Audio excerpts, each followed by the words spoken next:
Su giáp kinh bùi bún phung chay.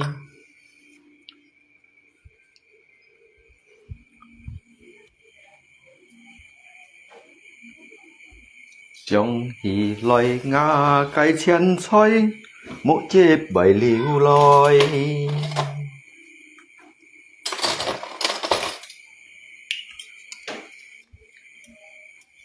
Sáng anh masih pan à? Sáng? Nhưng masih pan? Dah sunset dah. Nga sayangku mengasih phone mà yang mà. Su giáp kinh bùi bún phung chay.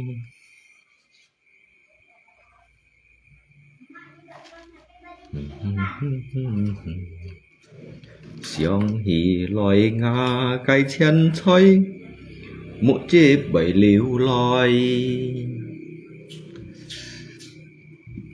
Nangga, kau nak makan nggak? Makan lagi.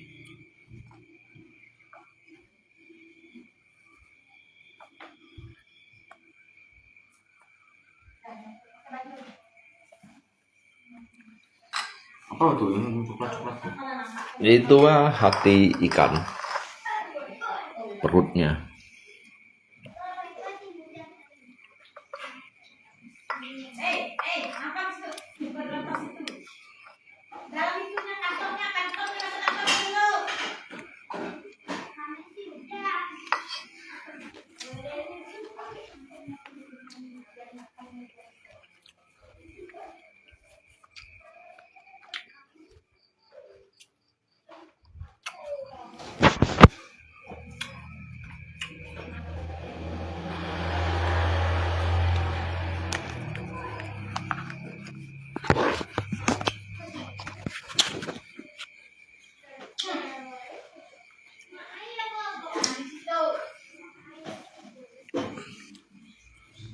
Dek, mau makan Dek?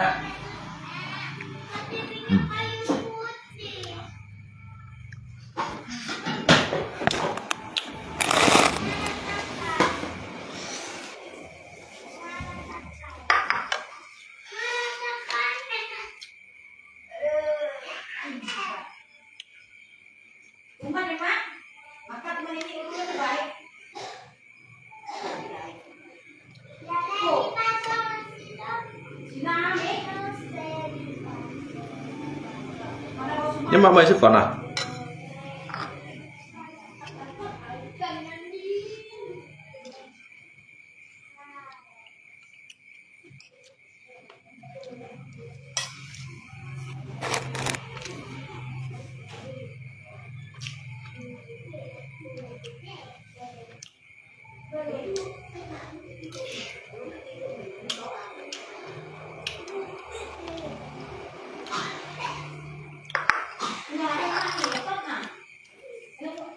Sipon semuanya.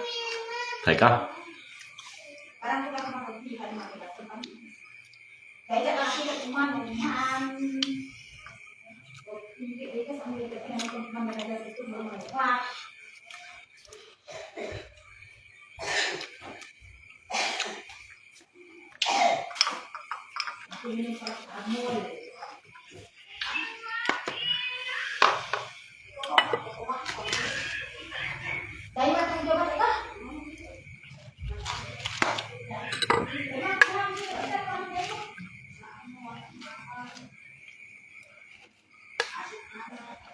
Udah selesai kan nggak motor yang kau bikin? Udah Pak. Minyak indus kemarin tuh, udah. Itu mau turun mesin, Turun mesin. ganti krensaknya tuh satu set. Grup asnya tuh. Lalu Pas udah belinya lah dulu baru ngebela mesinnya.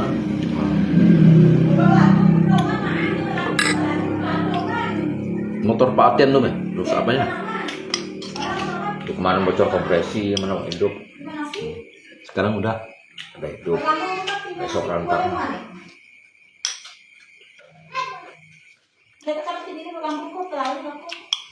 Tuh kalau kau bikin barang rumah mau dicatat, bikin apanya di kasih bon satu, yang diperbaiki itu Bang, apa yang rusak, apa yang diganti, ya asa ada asa barang apa gitu. Jadi ada keterangannya orang ini kan bisa ngerti. Si Mimot dengan lepan tuh lepan. Agak tuh kudu kita semua aku ngeracet. Tiap kan wasapan pagi 5 dan 4 suku telepon deh. Bisa. Kawan lepa aku di sekolah. Oh. Main yang ya. Mima. Mima ya. Memang jam 4 subuh telepon. Malam telepon.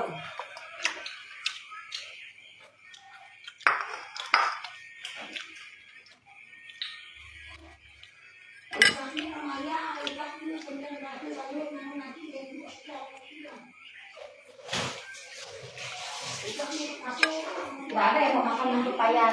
Ini ada kepayan. Boy. Cái căn xin sỏi á. Hả? Đưa rằng hai trả lý phải chào ấy. Nhưng mà hết phần.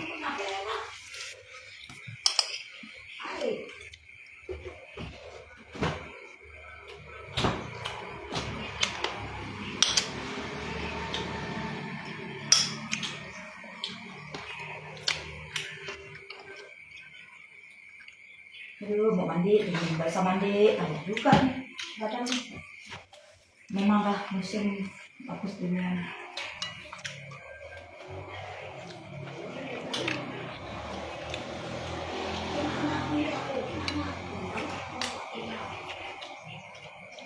Enggak, kamu enggak mau makan ini ya enggak? Apa itu? Hati ikan nih, Pak. Enak banget. Ini apa ini? Itu hatinya.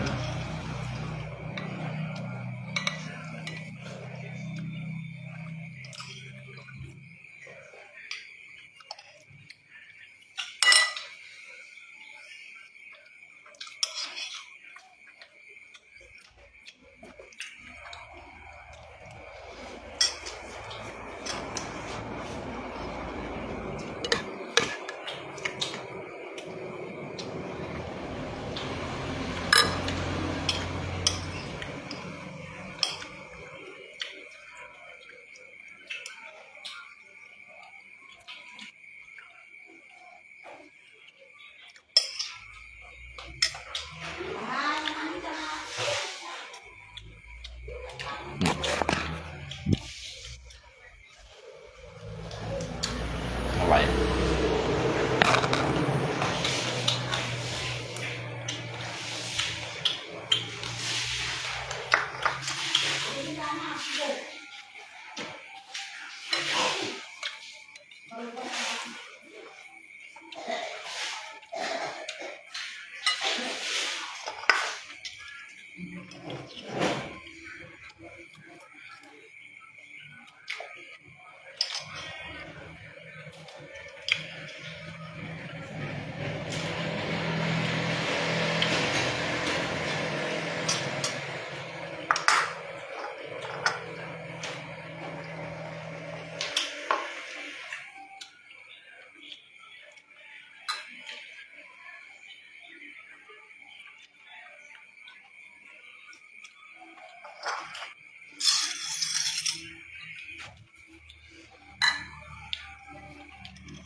Indo, makan Indo. Ringgo, makan Ringgo.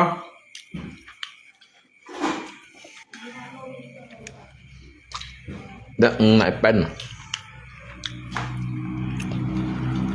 Pen chấm ra mày đó. Chấm kim cụ phần.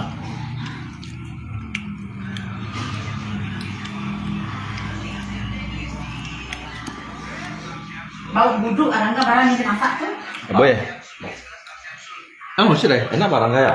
makan. Ada pahit-pahitnya. Namanya hati ikan, mana enggak pahit. Gak mau makan? Hah? Makan ah.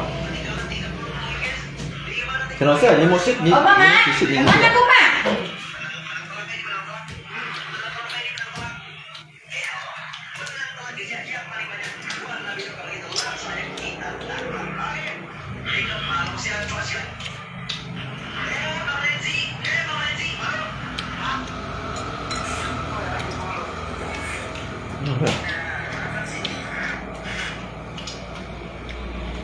Ini sih kalian nak, nggak lah. Enggak, aku tak mau. Hah? Ini mana? Ini kan? Masih makan nih. Oh, belum mau aku begitu. Kayak kurang kakak itu lagi. Rasanya, Bang. Sebab kayak pahit gitu. Enak. Makasih banyak aku Bang, sumpah lillahi ta'ala Bang, makasih banyak Bang ya. Terima kasih banyak aku sama kalian. Kita pindah dulu lah. Kok lemes Bang? Apalagi aku belum makan, coba aku semua makan di sini.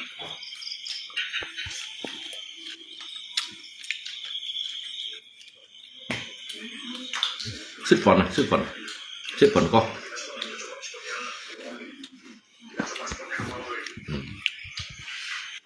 Cari tahu sip phone. Kalau badan tuh habis, busuk-busuk, hitam-hitam. Ngapa wah tes motor orang kayak gitu? Nah, tes motor tuh nggak perlu kayak segitu ya. Asal mesinnya dah hidup, coba tarikannya begitu udah pas udah. Sampai ada komen-komen, habis badan. Muka ada hitam. Mana perlu sampai segitu mau laju-laju kan motor orang.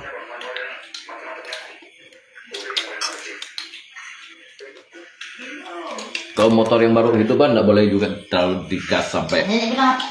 terlalu kuat. Motor yang baru dihidupkan tuh Bang, harus dikasih indrayan dulu. Dia pemompa olinya itu Bang, harus dia masuk ke tangan-tangan Itu Bang nggak pistol. tahu yang bikin repot mah siapa anak lu dibanding aja lah. Itulah dia. Orang udah banyak mesin balap orang bikin. Mana mas betul sampai digas sampai kuat-kuat.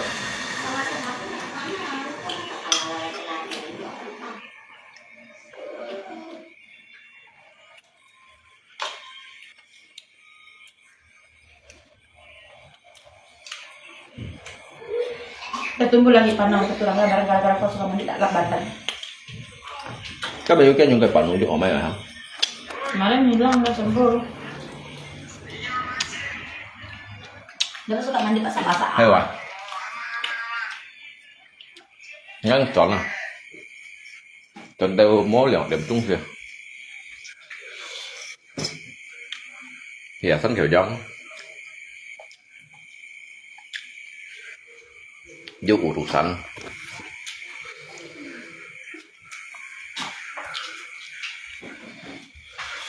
Cepat, nanti tanya nenek mau makan sama antar. Tidak masuknya. Nek. Nek. Nenek mau makan nggak?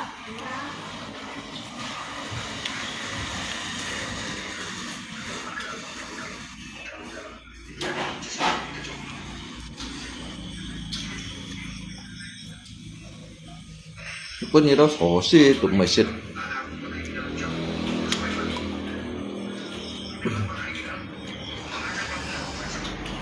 Kita jangan dipakai untuk tidur dek. Nanti kalau ini anu kau ketilang kau. Kalau kamu jadi pincang-pincang. Tak pernah bagus. Saya mesti pincang. Cá liệu mất còn nè.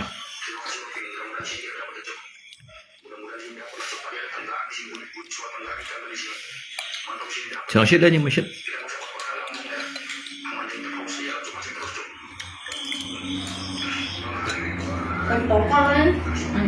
Đừng có makan ininya kah? Enak ininya.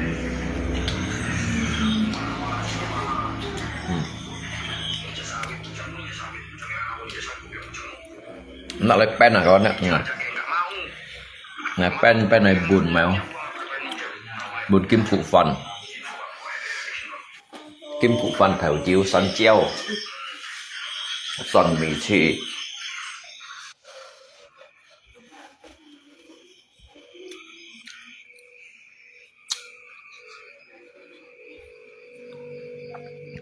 Xiong hì lòi ngà cái chân thôi Mục chế bảy liu lòi La la la la la la la Em nào xíu đó Bao nhiêu cua à?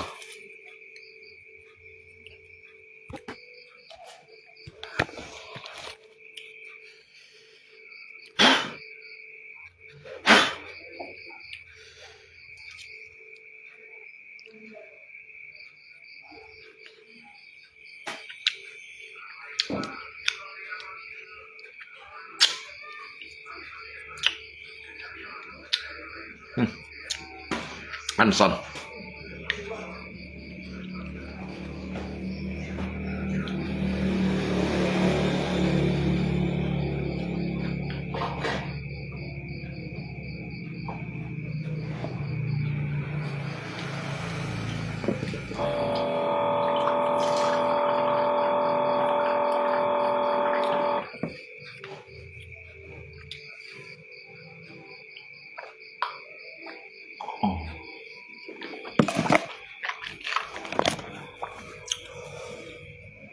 Tôi rất ngay thì sân kiểu dòng tôi yêu urusan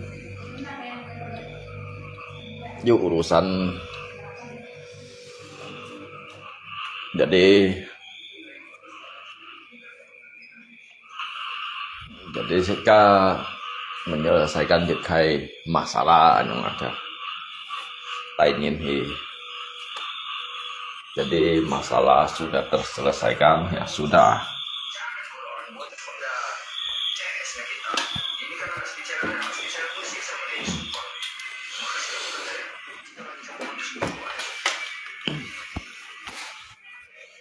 Trên môi chứ sẽ là xịt đó hả?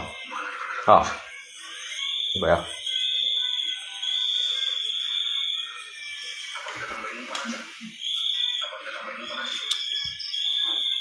Sẽ tập một cái tập thật hot đó.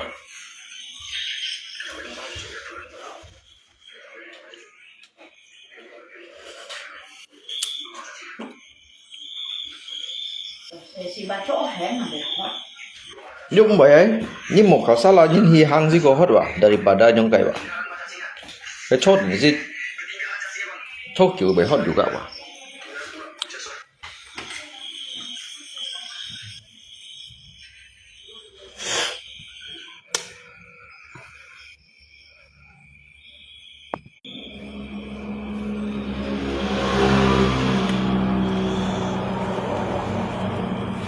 Ini na thau na ngay bên những chay những hình mặn những hình ngắt thau na xỉn hình à những mặn những chọ những thut đấy ngắt thau na xỉn hình ngay cái chọ đồng bầy à thằng ăn thuồng với những cái những mặn chay đó chỉ các đồ bọng đặt đi tèo à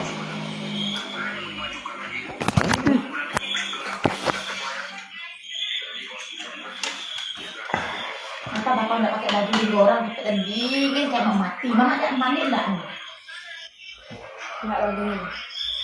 nhiều kia kulit sapi ya namanya nih siluman sapi Badan enggak habis biar badan takut orang habis potong rambut. Dan kebetulan dia nih tikus angin hidup. koi lagi Udah besar lah kemarin habis demam. Dan itu. chân này nó chạy hỉ phong hòa Dan bukan kan ya? Udah sudah kali.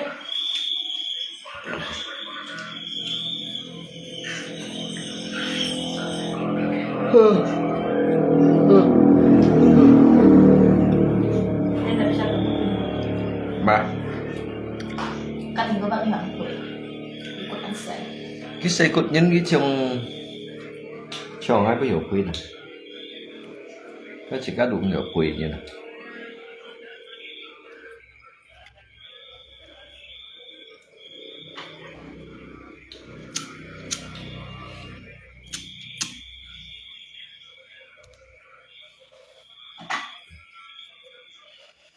Như ta xếp phận nó là hắn chút trời là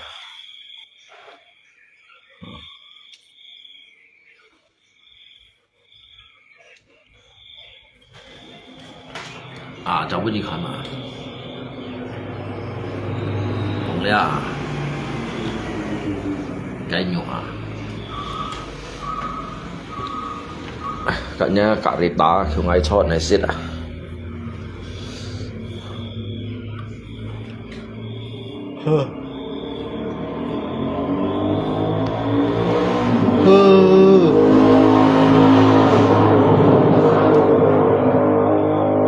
rồi nhá mọi người xịt phận à hả nghe tôi sakit mấy xịt đâu phận này xịt đâu cho hình à các đôi vậy ở trong hình à sakit đôi xịt đâu phận này xịt đâu cho hình trong về họ cho các bạn ha ăn họ ơi thì sân kiểu giống mấy lưu liền gì chả lưu liền như tí kiểu luôn à bắt bạn luôn như chả mua mấy lưu liền mà cái thời gian bắt bạn rồi là các xe chả ăn lưu bạn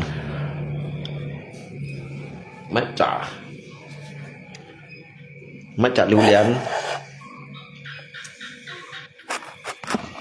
mày dịch hô lì chi kẹp ăn luôn à dia mau kocok tung saya xin kuy à dan cái kia hạ chu to dịch cả lòng bao cái lưu liên yang dịch bạn xe là sao bạn kiểu bạn luôn để như mấy dịch trá makan 3 piring masanya thầy pui ma hewa cái mua mày họ xếp phận cái nhẫn cho mày nó một cặp không thật hiung à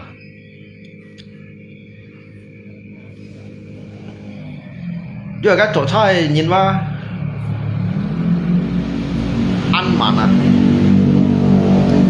ngay tập như này cha ngay cho các thằng ăn xịt hiến nếu mà ngay chưa sợi mùa nhở chưa sợi mùa ngay các chỗ yang nhà chiêu tèo sang trận điểm trung chua được tèo quay chỗ xăm xẹt điểm trung như xỉu này mạnh xỉa nhân chọn nhớ xăm xẹt điểm trung chọn à nó sân kiểu giống lượng xăm hàng gas tiêu tèo vì gì có ăn kiểu ấy ngay cho ao tốn cháu ảo à liêu xích mẹ ảo à có các thằng phun keo đụng nhiều nè thật phun keo ấy bà lính xăm xì xíp trong ảo à có cái như tần về tần phun này ra như khỏi như hai loại chèo xong cái tặng coi tận cái một cái xong à nó tụt xuống rồi mà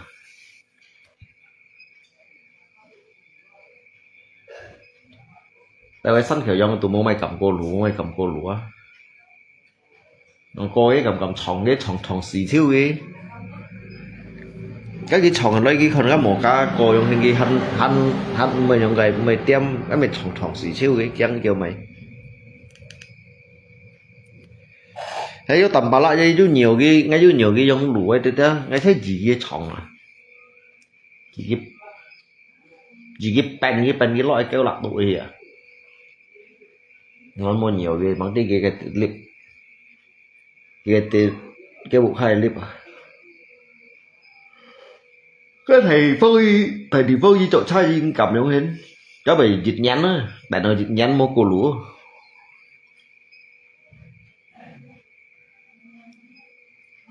à đi đâu sân mới nhìn đi tới đây nhìn kìa đi chỗ sân tủ sầu lúa đâu cái triển cảm nhưng mà cái phải lúa hay các chỗ cần các phải lùi những cái tụng được cô những hai tụng xong tụng hai tụng nên quay bảo cái kia các thầy bên này phụ tụ cái mấy cò cái một cái mấy sòn có lâu đã ấp chiếu水mà cái chuột bút theo ổn định sẵn kiểu trong bút theo kinh cảm mà thọ chân thọ hào này đeo vào ngay bố bảy ngày cái thằng ngày câu thì chọn săn kiểu dòng chọn kẹo lên ngày thật lưu liên đó tao lý hà tù tu cô cảm ơn này cái nào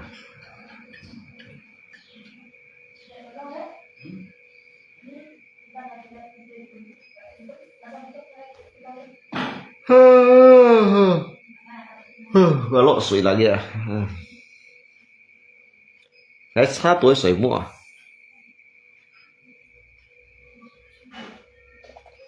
supir bukan biasa jago selip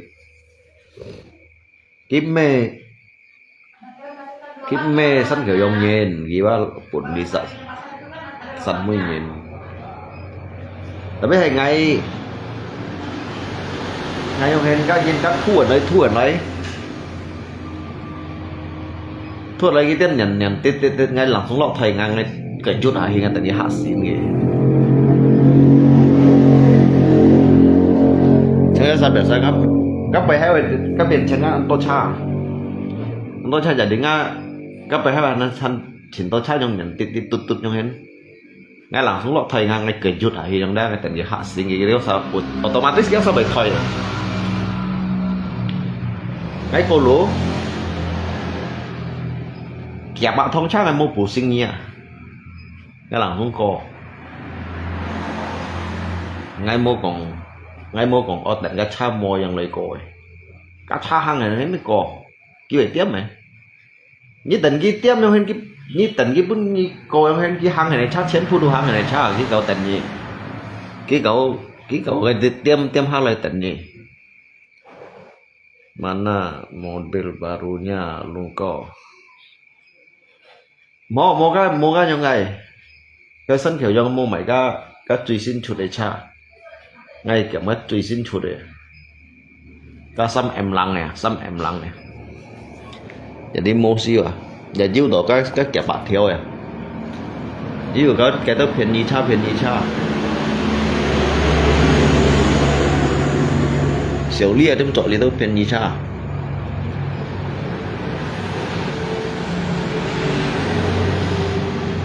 Ngày mai xăm liền nè, ngày mai xăm liền này đó, xăm đặt liền này. Cái khỏi dưới lọ sủi tủ ấy, khỏi dưới trong sủi dạ dày ấy, khỏi dưới mì sủi ấy, khỏi dưới lọ san, khỏi dưới trong tủ. Ngày say chỉ mà thì này mua chứ mà hãy giúp ăn quý hay mấy rồi lỗ suy khỏi giúp tiền nè suy tủ liên con nặng nhiều dụng nè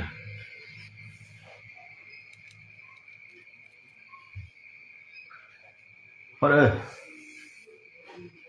chỉ hết là những chuyện đầu muốn chỉ cần thì hết rồi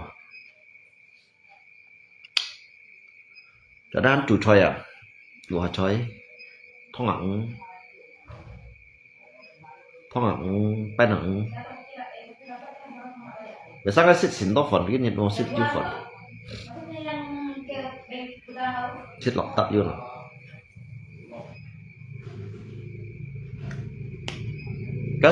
các dụ thịt xịn quỳ à có mấy cái rice nó không thấy rice vậy mày cái này xả lại cái lô như tí kiểu đây à cái lô xì bằng thế nào cái lô con ngắt thành nhiều mấy cái lô các ông làm cũng hỏi gì xí đấy mấy đồ cũng xì chủ làm cũng hỏi gì xí đấy cái quỳ à thế anh em phải theo bên lòng niệm chọn bao nhiêu à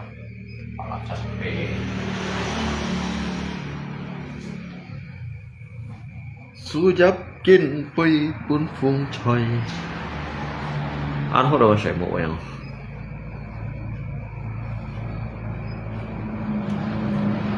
dòng hỉ loài ngà cây chân thấy mụ chế bảy liu loài cháu xin làm mà lại khó thiện muốn phát chạy khó thiện gì xì liên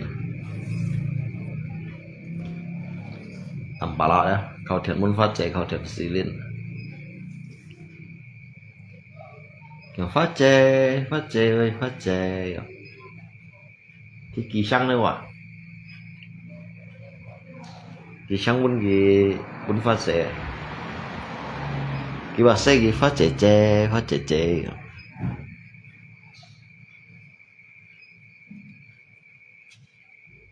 thế là vẫn còn đó.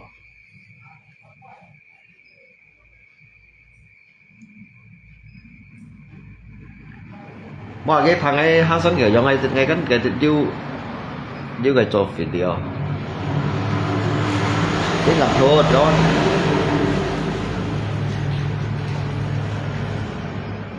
Cái cầm chút ngay chú chi cái mỏ lên là sang những cái mỏ lên trọt hết cái gì cái chặt thầy cái những cái hồng bụi đó, hồng bụi thì cái ship chăn này bụi à. Nếu chi cái mỏ lên nó nếu trọt hết nghĩa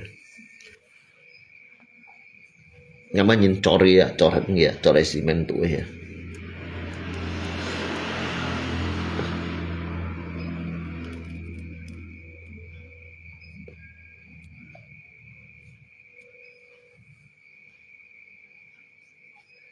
Xong thì lôi aduh la la la la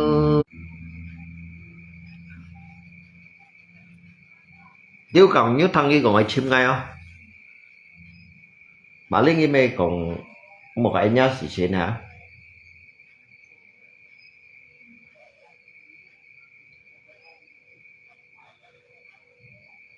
cái nhìn cái vấn đề này lăn ngay đâu sih na yang sukarela aja nhau các chọn này ngay nó thành các chọn này một xe lui cái thằng thành các chọn này một xe lui à kau nggak bisa bang gitu kok nggak bisa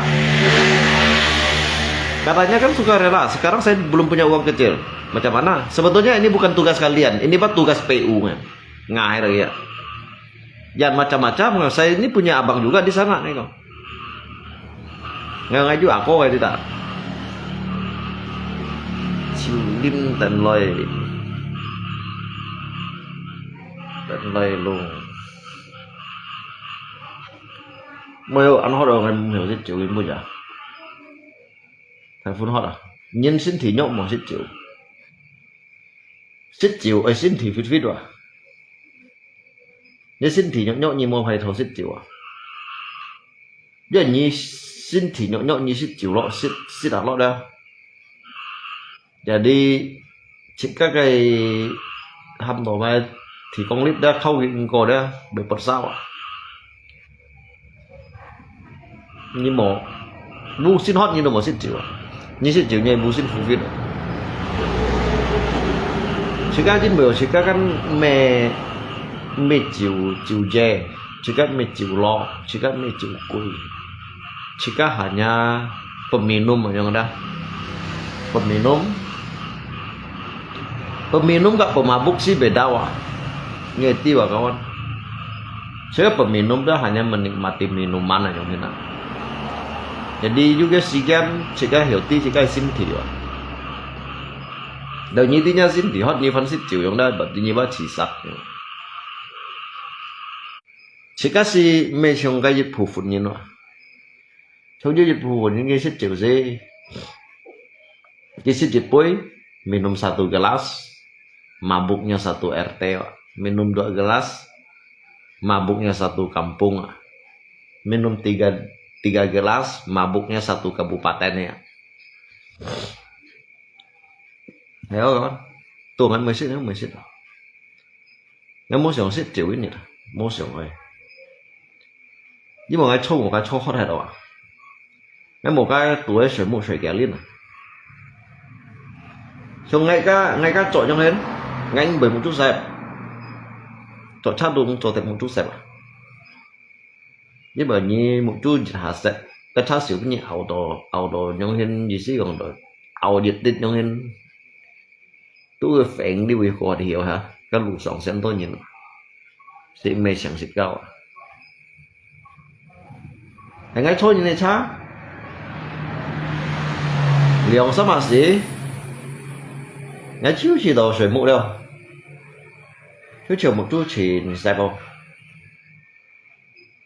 apalagi yang wan manai tùy mang ship trong cái này si ship ship ấy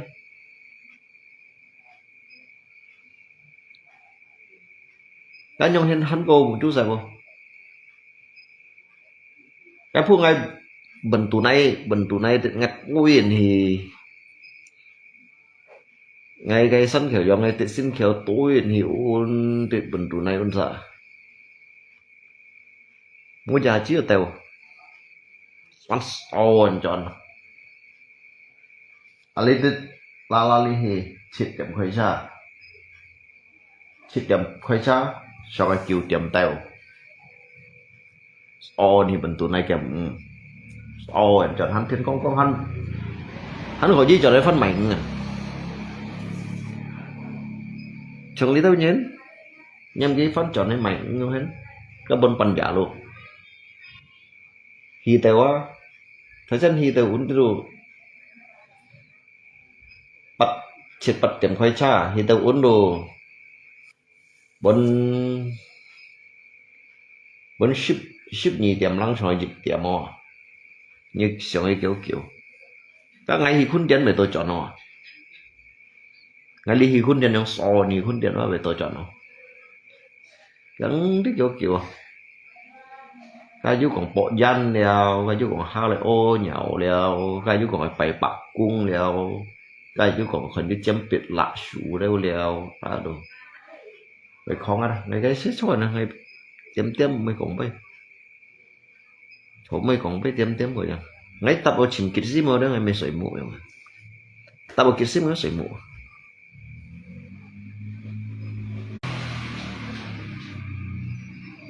tăng tí mày trò chứ còn ai còn hà bé chứ còn tí mày trò hà nhìn hi ấy đâu à cái ra xăm đó chứ còn ai khâu thỉnh lọ phò leo cái chứ cả sẽ phò tạng cù leo tí mày không xiên to à bốn chân ngà chiếu như tập rồi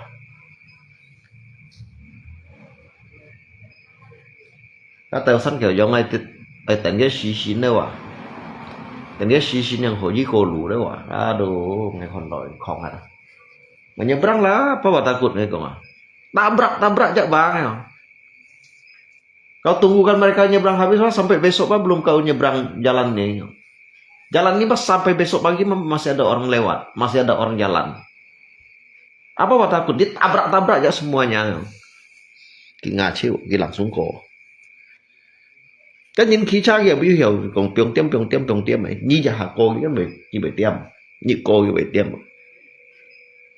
một khả năng cái con chỉ các ai cô lùi trong sân tân tròn cái mang trong tròn thì em một cá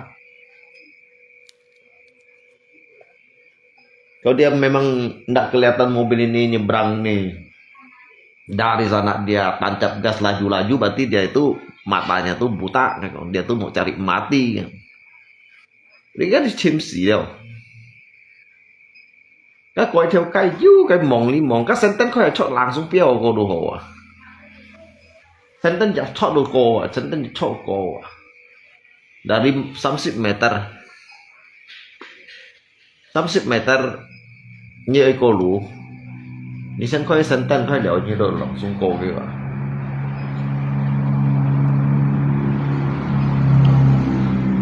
ngày mua con nhé ngày khún tiền đâu ngày gì khún tiền đâu nó là hoa còn bé sao ăn tôi chai mà có áo bướu của mang hồ coi cái đồ mới mua cả tủ ra làm như mang hồ coi à cái ai cô đồ làm xuống cổ ai cô làm xuống cổ chỉ sẽ nhá như cô á làm xuống nhung cô thì kèm hay kèm à làm xuống tên thì không biết là chọn không đúng hồ à nhất anh cái sao trong khún tiền không hết như thế chắc tiêm muốn nhiều hơn có kiểu cho lý phun sáng tay này nhưng hiểu cổ phun sáng tay này chạy như tôi hành năng cổ hành năng chọn thay và hành năng ben kalau những cảm ben Selamat malam guru besarku yang terhormat Arum. Saya agak ngeri macam mana? Saya agak ngeri dah. Naik pen này đó. Cho xin họ sẽ tapi bởi du nạp xuống xích kia, saya hot aja nhìn hot aja. Padahal biasanya aja sih versi sinto ya. Tapi nggak cetong di sok di gunung dikejar enggak bakalan lari buru. Mẹ nhung gọn ngay còn người ta kawan.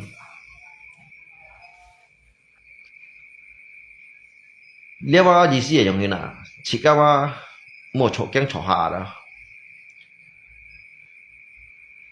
Berarti menandakan dia kan nhìn ba mau pan tít gì sih còn đó, mau pan tít tạm suy ya yang ini. Nhưng mà mày không xí bộ cái chỗ cha trong hiện cái cha cái bạn thầy thông mà lại cái chỗ trả cha trong hiện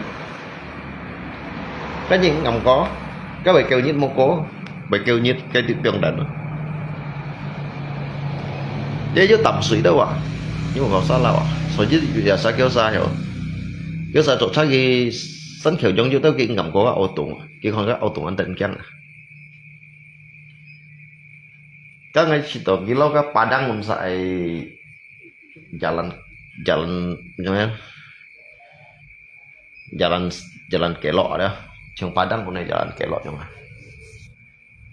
Với cái Padang này jalan kelok dia han mo trong đấy siku. Trong cái ao tung sih trong đấy siku yang. Các mau các kim pen đổ vào patah ya. Jadi dia bis biasa trong cái tí trong hình như một nhông cái tao song hai các song là như nhông gì vậy như hai là như tặng có tiền à cái phu ngay chọn cái mày sao cái chọn cái thong cả tàn à jadi cái ngay kan song ki kan ha ki hawa ki kem ngalu dah ngai sebenarnya han ju ho sam dah ngai tròn si mới sam kia karena ki kan kem gong ali sa sian no jadi cái chap be mo ha di sa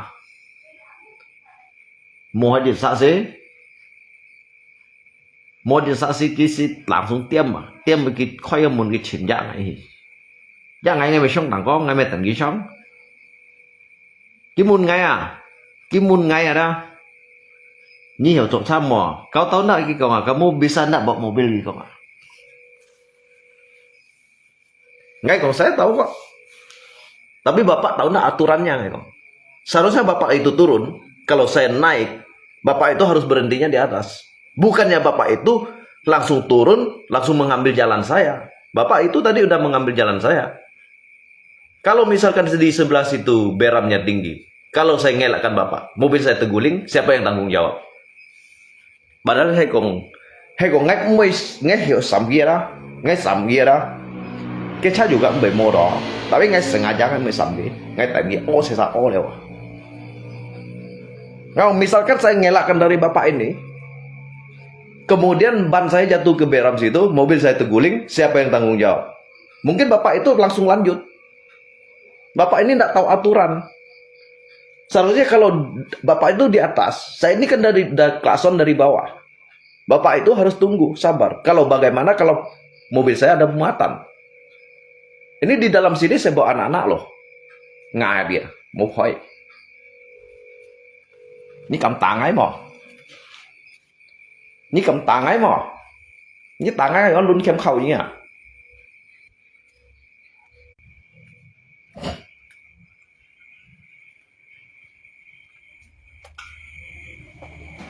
Cái aturan sang sangat nyongin. Di mana kita itu menghadapi tanjakan yang menurun itu harus mengalah untuk yang menanjak. Karena kita posisi kita menurun ada kiba Thailand mau le posisi menanjak kita nyorem mah. Chị hiểu đấy mà chứ bởi cái posisi bác kêu xong thì kalau kita kalau you muatan kina RM kemungkinan besar kayak mati napas mungkin bah betul mundur yang hendak. Nah itu aturan cok caw. Ngắm bagian kì. Cái busin Samsi theo mesin lo. Jadi mobil saya ini gimana? Mau gimana lagi? Sedangkan itu kan bukan salah saya, salah bapak sendiri. Mau suruh siapa ganti? Ini sedangkan yang rusak itu, yang tergores bukan hanya mobil bapak, punya saya juga. Nah, masing-masing lah, perbaiki masing-masing. Nah, sekarang saya juga ada surat, ada SIM juga. Tapi kalau bapak tidak senang, kita langsung aja ke sana, ke Satlantas sana, biar kita urusnya lebih nyaman. Lihat siapa yang benar, siapa yang salah. Kita ini kan langsung berdasarkan dari aturan. Bapak ini udah mengambil jalan saya. Ngarang ya.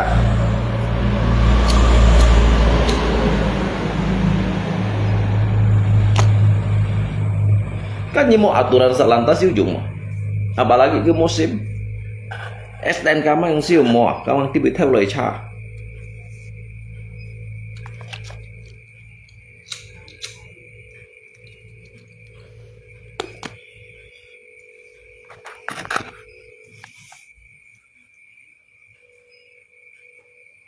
Nge-SIM sampai ngay cho các international SIM mà con.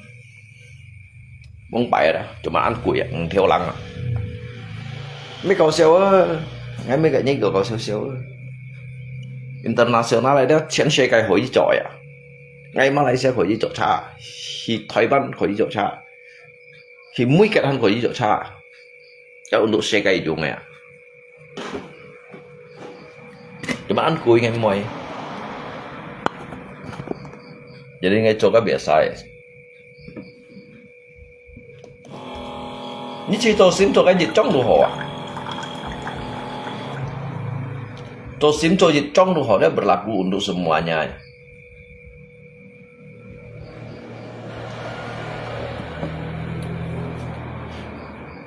Berlaku untuk semua mobil lah. Ini cok nyi ship loan, cok kontainer, cok traca. Jadi ini yang dùng dịch trong SIM đồ kiểu cho chỉ cái ly thì kan, dùng SIM A, SIM B.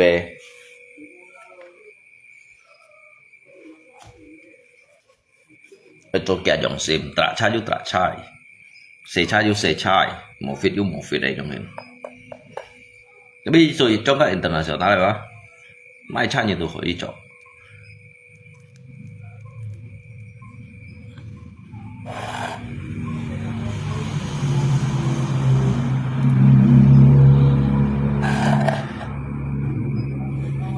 Ngay chỉ là các nhân chỉ là bức pen đó. Mấy chỉ các không hiểu à? Mấy chỉ các cả là chỉ các hiểu chọn sao à? Tự nhiên theo ngã lũ băng ngày 16 nhiều như thế. Nhưng mà ngày chọn sao băng ngày một theo như này lũ.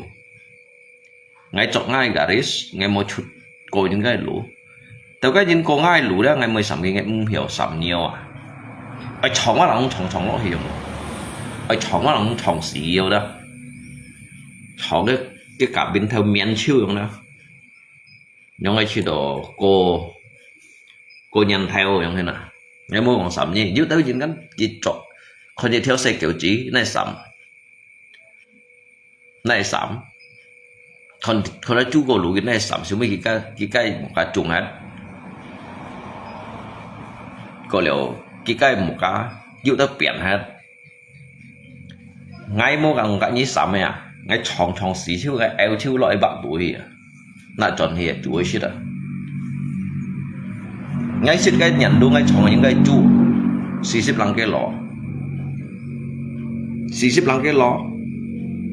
Kiểu như chọn á chú kìa con.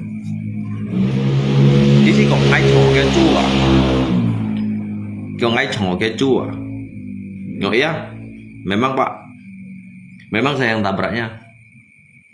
Tapi saya ini bukannya sengaja ingin menabrak, membunuh dia. Tapi oleh karena saya ini posisi mobil saya jalan, tuh babi itu nyebrang jalan, jadi sehingga tak sengaja saya menabraknya. Jadi sebetulnya kalau mau dikatakan salah,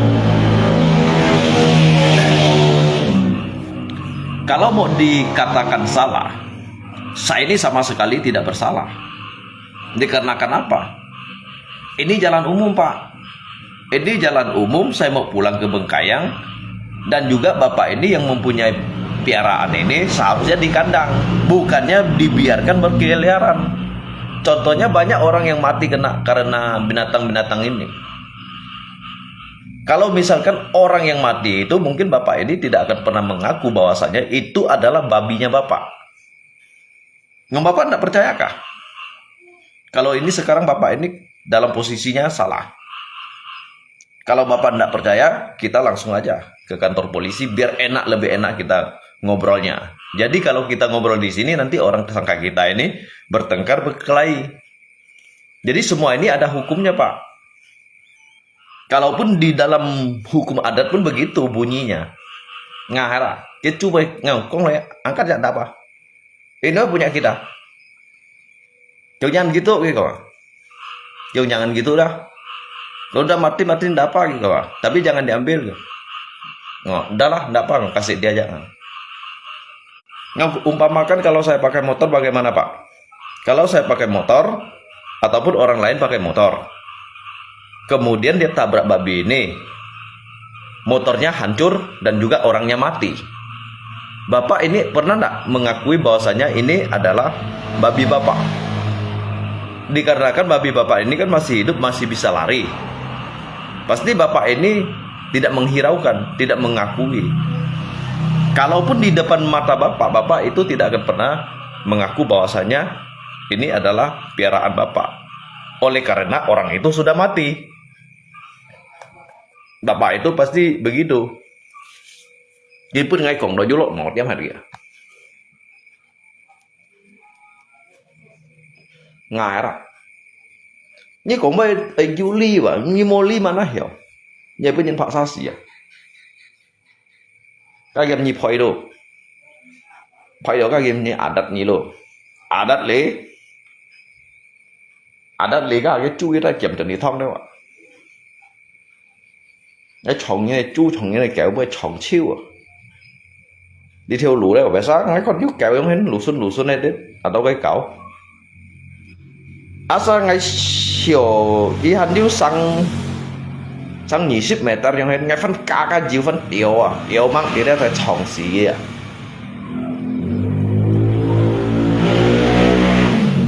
Nhưng mà ngay chiều ngay berdebat ở dưới cái jalur này bang bị kiang ngay berdebat ở dưới cái jalur đấy. Juga coy dah. Jadi si kaba teo abui di polsek polres abui satlantas si kong ada. Si kaba posisi ba tetap tu salah, tetap tu aman.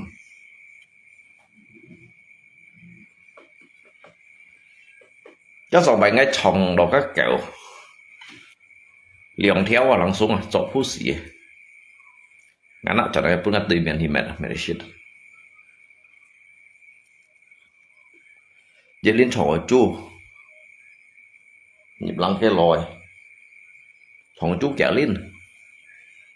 Tadi ke Singkawang baitin lập bể hà mồ lùng masa cầm lập ngay từ cầm lập ngay bể hà như thế cả cái toàn khuôn trả chiêu à cả toàn khuôn trả là các bạn. Tự nhiên cầm lập ngay bể há cầm bút ngay con đó cái lẽ ra mai bể há ăn trả chiêu xăm phụ trả chiêu à mà theo nó muốn chén hay là cái tổng cua đây trả là đừng người ta chín chơi chọn à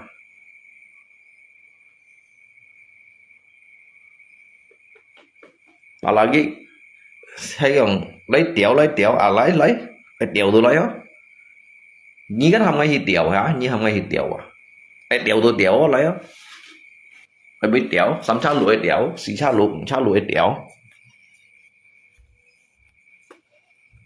Ngay kau fan nhé, ngay mua fan nhé. Apalagi ngay nhìn yang thana hin yang ngay han ko mua fan nhé lo.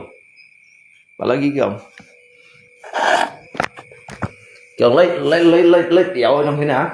À thật ghế hay còn nhí xin xích ai tiểu á, lấy linh kau nào nhất hay còn à? Linh kau nào nhất à? Langsung kayak liung tunai aja hay un sak mèo cái chơi cái bundaran 1001 ya nào nhìn coi đây dan nhìn nào Jadi ngay bahasa itu yang saya ciwa lo ya chen pu na kamera ni ya. Cái chỗ theo sạch phiền này à. Chỗ theo sạch phiền này à. Cái gì hàng ngay tiểu hả? Nhưng ngay tiểu à, xin mình ngay hi khiong nhiều à. Cái kau fan ni. Enggak berani lihat tadi banyak yang cari tunggu alung. Ngay molep burungnya masih berfungsi ya. Ngay hi udah. Chính vì ngay từ chỉ cả hai sân kiểu giống đó, tapi ngay kan you pun ngay posisi ngay ở bên chỉ cả hai chim các orang-orang terkemuka như nào, jadi ngay gak ngat thải theo còn bây cho đây còn các hal-hal yang bermanfaat ya. Ini mendong ngay cho này hi sân kiểu giống cho này cậu guitar à, chỉ mèo kawan, ngay cho này thời gian nhiều còn ngày hiểu ổn định mạnh mày bỏ mày sao mà bỏ mày bảo có cái lồng à mày ngồi chứ sọ con à lưu liên à lý chi à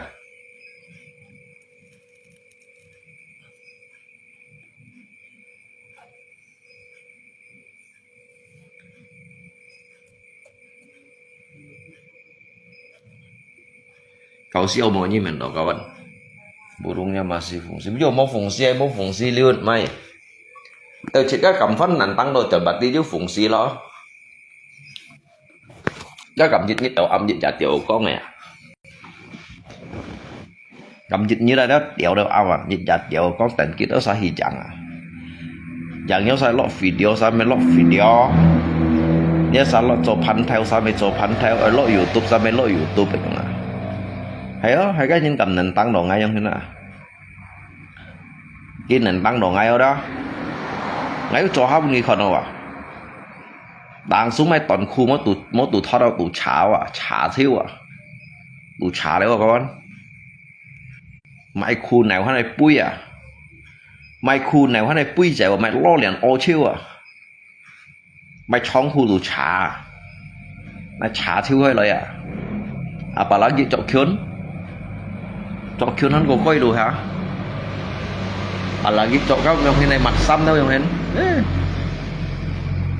Ngay bên cái tà chín chơi chọn à? Ngay bên cái tà chín chơi chọn muốn nhỉ? Hay cái cầm lập ngay, masa cầm lập ngay có tăng tận khu đâu yang ini sầu cầu yang đó. Áo yang như ấy có ấy tiểu ngay đâu lượng ban đâu yang ini đó. À lấy tiểu không đó, cái chứ không cái thật đó, khùng cái này tiểu ngay con à, hầm bát tóc đó nhìn sạch xì cái à, chén săn kiểu trong nhìn khủng bố siêu à, căng mày, ngay mày khiong gì à, đi treo ngay à, ngắt khong lại rồi đó, các ngắt khong xin lại hay còn ngắt khong xin bởi lại đủ ngay mới chơi gì chẳng hạn. Hay đua không xin nói đó ngay một phân ghi leo ngay ba môn ghi à hay ai dùng may gaya à hay ai dùng gaya kelelawar hay ai dùng thau mai và hay ai lụ kiểu ai nung giếng ai lượng ban thì nè ngay ba môn ghi ai dùng may gaya ai gaya chỉ trả. Oh ya sukat kita yang na ngay còn kita ngay pun pilihan na may gaya yang na hay cái treo ngay yang na hay còn chỉ có treo ghiu chỉ có sao lào à cái hay cái treo chỉ có mấy sao lào bà lại cái lục cung tiền thế bà lại cái lục cung tiền thì yang hen và đi cái lục cung ngắn tiền thì đấy pun chỉ có tiểu như chưa hiểu nào các bạn hả? Cái lỗ cũng đầy nhiều nè, chạy nhiều nè. Keng mày nè, hắn cũng xì keng lỗ, bật đi căn yêu cái xả xì vậy nè, cái xả xì này sao? Ở cái lỗ cũng cái làng sông chạy nhiều nè, chạy nhiều chạy chỉ ca vậy nè. Cái khẩu keng, cái keng mòn to à, cái keng mòn to à, cái keng thật đi đã, cái hiểm cái thật đi đã. nhưng mình đó ngay chiều ngay tới nhìn nhung hình một đến thành hạ nhung hình ai có bên nhìn nhung hạ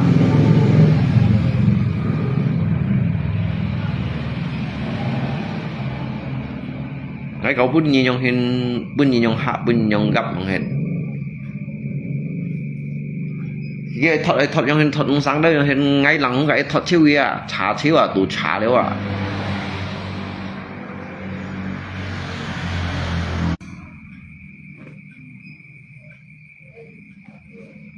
nghe xẻ liếng ngay có ăn hot rồi hay à xịn hot à thật là xịn hiền máu cho thật kiểu đó thật là xịn hiền yêu xịt lưu liến rồi á yêu xịt lưu liến xịt lưu liến yêu xa cái lạnh canh vào lạnh canh về cho yêu xịt copy yêu xịt đây chỉnh trâu xuyên đó chứ thằng nào nhung phang phò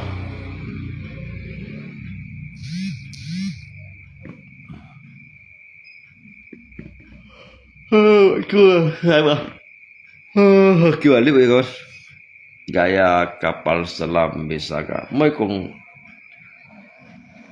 mấy cùng gaya kapal selam gaya helikopter terbalik Tuhan ya wa gaya jet tempur ya wa gaya tank tempur ya wa helikopter terbalik à nong ni chổ mắng mày nong si lọ chiêu à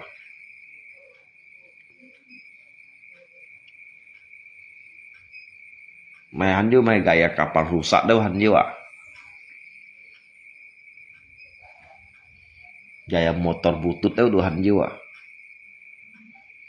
đấu fan nhỉ mau fan này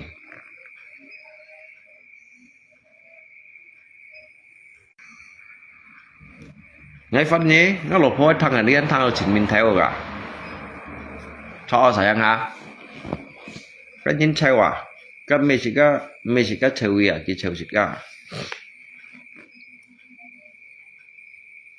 langsung tàu khí mà mày loại gọt kéo tuổi hay hắn sò nè à gọt kéo tuổi đó loại gò rong tuổi hắn sò nè un dạ li gò rong theo li sò đó sò un gò rong mới un chuột đấy à tàu phần nhỉ phân nhiều mày dia ngai du mau fun ya wah kawan dia ngai mau hipu sing oh bung baik aja ngong kamu jual saya beli kan dia si meo ah dia apa kamu jual saya borong semuanya nyong kamu jual ya oh saya borong semuanya lah nyong hina bung baik aja kan kamu jual ya saya beli kan lihat kamu jual saya borong semuanya lah sini lah bảo lagi cái mê đâu tại nói không hắn muốn kia hay xin tiểu cái mê xin tiểu cái mồi à tàu đèo à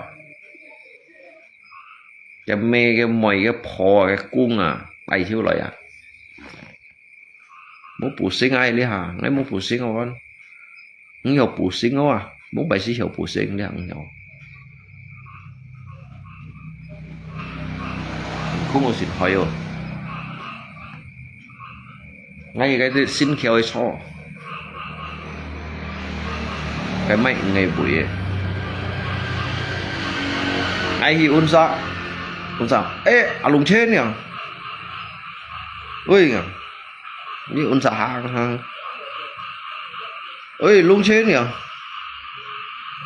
ôi anh xịt ghê cho anh ăn hàng con xịt cái lít rồi đó gaya kodok bisa mấy con gaya kodok gaya jangkrik Tuhan ya wa gaya jangkrik à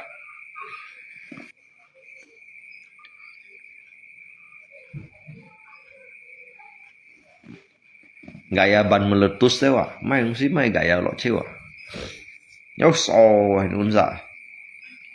unsa đi là chọn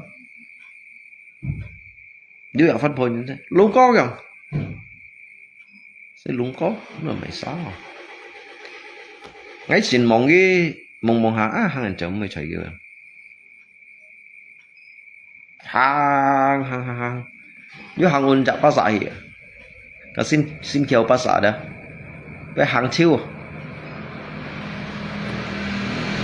chứ ngay cái khi hả cái mày ngay nhìn họ đấy ấy rồi như giờ chào lấy lý rồi cái như hết rồi rồi như ngon ngay la lại shit có pi mà vô cái cho à vô ông shit có pi sáng sẻ thế nhưng mà mình ngay phun ra nhìn cả hàng bốn sáu mươi tự nhiên xe lùng chết nè ngay xíu xiang đó lùng chết ăn hơi ởอย่างđó phải ăn bao nhiêu xe lùng chết nhưng mà mong ai tôi sinh ra cái phôi tiệm này tôi cái tiệm mấy anh nạp ngay lượng theo thải theo nó ăn chọn nó thật sự là thải theo đó rồi ăn cái món khởi như vậy cho nói bộ dân thôi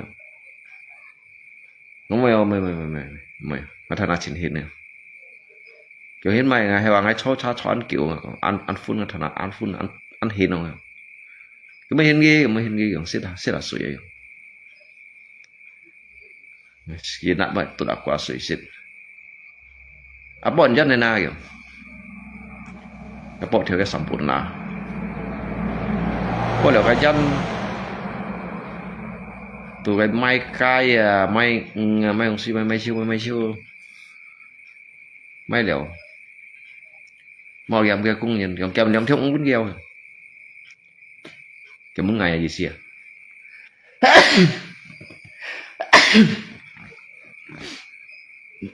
mọi cái lọc họ lại ế rồi như xử lý lấy rồi hay à nó cái tay chủ hạ lấy mà lấy máy họ tốt thiếu được rất nó lùi xăng máy họ tốt thiếu rồi đó dù mày bỏ đây quá dù mày xăm mặt bỏ tụi mày bạc lăng chen nó có lẽ mày sọ con kẻ ship cái lo mày xuống kẻ ship cái lo mày cho ama kẻ ship cái lo mày sản lên kẻ ship cái lo mày này cái này giống mày nhiều mày chọn nó cái khăn liền theo thầy cho ama ngay chỗ liền theo vô cái lo giống nè cái xem một cái tuổi giống bút nhau rồi họ hòn cầm xe như boss cầm xe gì nếu hành hai lại liệu rồi nó hòn vô hành gì cả lo vô hành này không chơi cho nó chơi cầm xe như chơi ok tiền còn bốn bảy gần á bốn bảy chỉ có nó tổ chơi gồ gì ngày pun ghi lui pun ghi lượng theo pun lượng phố đó bây lượng theo mà mũi như tiêm khâu thiền ghi mà cái thổ lui gì cái phú ghi đâu đó biết khâu được đâu kêu en ghi à kêu nhà mang hỏi rồi nhưng mình đồ ngay như ngã ba ngay nhớ lấy ai rồi nhưng mình đồ ngay khoét thầy nhon họ mới như cái thổ lui rồi bút được như lượng theo rồi bây giờ lượng theo mũi như thổ lui rồi bây giờ cái thật dạo phố đó nó pen nhiều cái cổng ngày tháng cái nó cái còn cái chơi cổ rồi đó còn cái xe phố đấy rồi đó còn cái xe phố đấy rồi đó cái nó tổ chơi cổ rồi này đó cái bún cái lượng theo lôi đi xem bún cái xe phố ya mấy laptop xe thủ su đâu na những đi xe đó bún đều lượng theo mua hà thiên công như đó thiên pha mũi nhịt khảo cái chỗ theo lùi nhưng cái mà nó bún nhịt đem nhung khảo à kêu chỗ theo lùi như nè mỗi giờ xí mỗi lượng xí yếu khảo thiền mỗi giờ xí mỗi lượng xí yếu khảo thiền cái giờ hạ còn yếu hay cái miệng giờ còn yếu hay cái miệng giờ còn yếu hay cái miệng rồi pun ghi lượng theo mau cái phân khẩu thiện kiểu nhiều phân kiểu mai kiểu jadi sih kan siêu cái gì sih yang ada di sini cái mun cái miệng di sini mang sih yang mun kia đã cái nhà có hắn hiểu phân to lòng ngày mua phân to lòng ngày di sini jadi cái bữa nhịt nhị kan pun theo ngày dong theo pun ngày cá sắm theo kiểu ngày theo kiểu theo đấy cái mua phơi kia à mua phơi kia dong anh han kiểu ngày han mẹ là nông sĩ ya namanya gitu theo đuổi như nào kiểu anh han kiểu anh mẹ nông sĩ mua hả ya con dưới kia thiên phải ya hiong dưới kia pokoknya cái gì như ba khẩu chút ba kiểu bản lăng lên khẩu chút kiểu bản lăng lên khẩu có hạt bên trong này đó cái phần chặt sỏi giờ hạt giờ tả cho dưới kia cái phụ yêu chẹp nhưng mà thì cái mê用腿thiên phải nên cái hàng chút thì yêu thành xỉu trâu cái trâu lia dùng như là gì sử dụng đó ở yêu ở nhịp xương thì mày còn cái nào buat thang cái vậy thành xỉu trâu son cái lùi sang này không ạ một cái trọi cái hạt bé chút cái hiểu dạ còn tả cho dưới gì cả đồ bên kia không màu nữa kiểu ngay kiểu như mình rồi như ngáp ba như nó rồi như ngáp lại kiểu như mình nói khói thầy nhân hồng mới như cái thổ lùi rồi bạn xuống bên blog kia thôi đó mang đi liệu phổ ba cái thì cái sân kiểu dòng này cái bao sải tin là jadi ngay tụi tông chiều hàng cái căn đủ khói còn cái clip đó còn cái clip lắm cái clip ngay đủ khói còn ngon như sự đẹp phổ có hư rồi đẹp phổ rồi sân kiểu dòng tùy mô sẽ sân kiểu dòng tùy mô sẽ rồi cái phân cái nhìn xây sao cái nhìn giả xây ngạ à lùng trên nhiều anh ấy như kiến si hai rồi cái nào bây giờ ngon coi như sự đẹp phổ chiến phu đó hư à như tao phiêu suy sao phiêu suy phê còn nó hắn bùi gì mỗi như nhìn chồng như nếu xe cái nhìn mà chiến phu xịt chiêu rồi所以ngay cầm chỉ cần mấy con keng吧chỉ cần cầm hi chi mà đó chứ mấy cái hàng chỉ cần nhiều đồ kia giống cái sao mình nói chỉ cần cái con plot tan giống thế nào như tao nhiều đồ kia đó rồi hư cái hiệu suất phi phê rồi hiệu suất phi sao rồi phi mua hiệu suất phi à phi phê rồi nào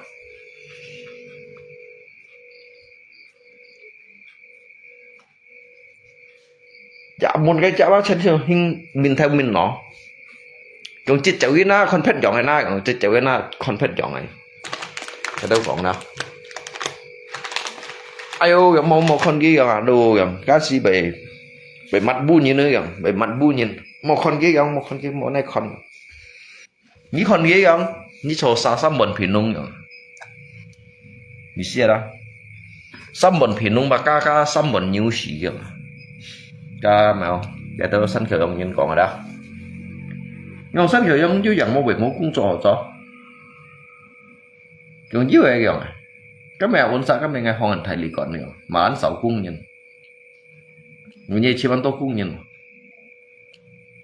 cái ông bói hay còn dịch lượng bà cháo dịch lượng bà cháo thì cũng bền thôi dịch lượng bà cháo cái chỉ xí cái hồng lì còn này ngon cái phô thế nào thế bây giờ nhìn một chỗ xem ha cái phổ cầu ấy không cái mang chỗ sẽ không tu sen thổ trèo lưới rồi trèo lưới cái mấy lưới chỗ sẽ nã gì ta lưới đi trong có mình tật cái gì mà mang kêu cũng bị kịp sẽ được mang kêu phải nó khơi khung theo hì rồi mà một cậu như số bốn cái lưới chèo rồi như số bốn cái lưới chèo như một chòm cái chỗ sẽ rồi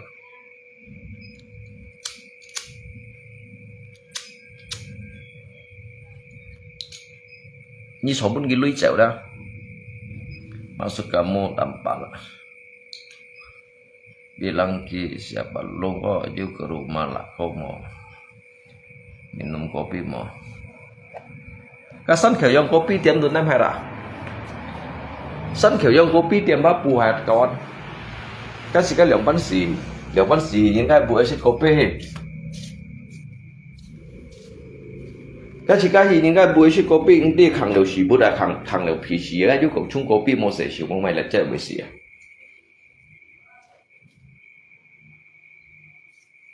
chơi chia là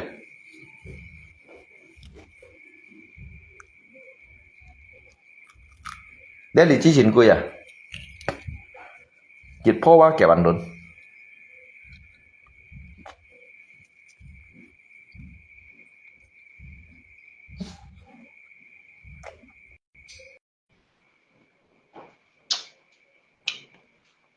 อ่านเขาเด้อ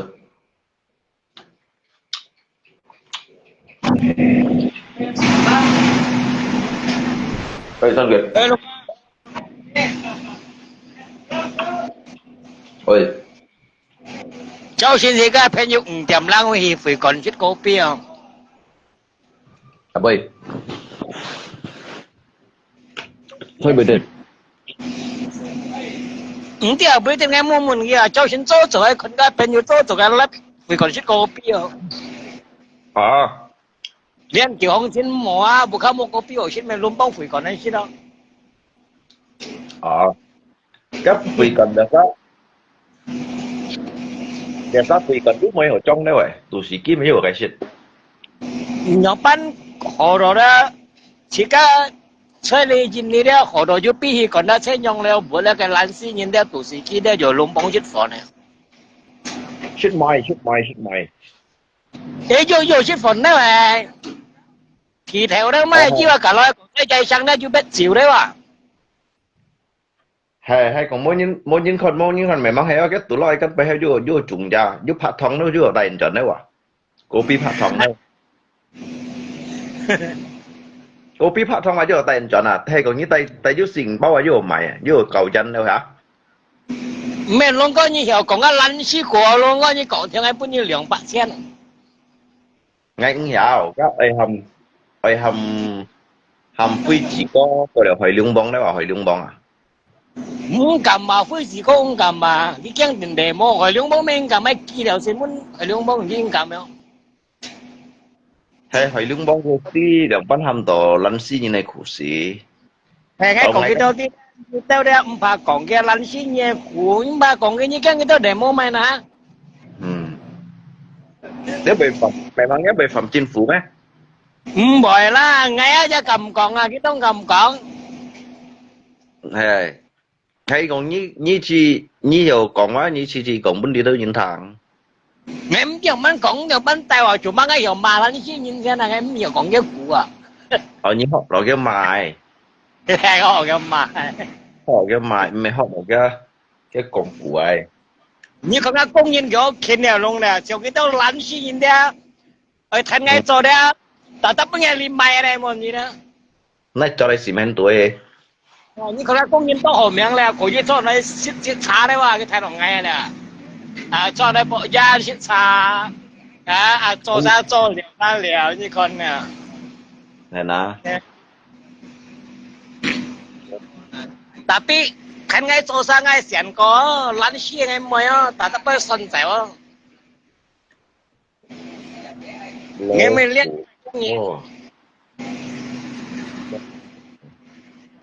tổ lời cũng có 300 nhưng mấy lô cũ mua cả lô cũ như như mày 300 à nghe mấy lô cũ mấy tao mày chỉ bay ngay chỗ chuyện tao mua nhiều lô cũ à nè chỉ xin nhé cái chung cạnh nhìn như ta theo các công phu mà tới đây cũ các đã dùng lô cũ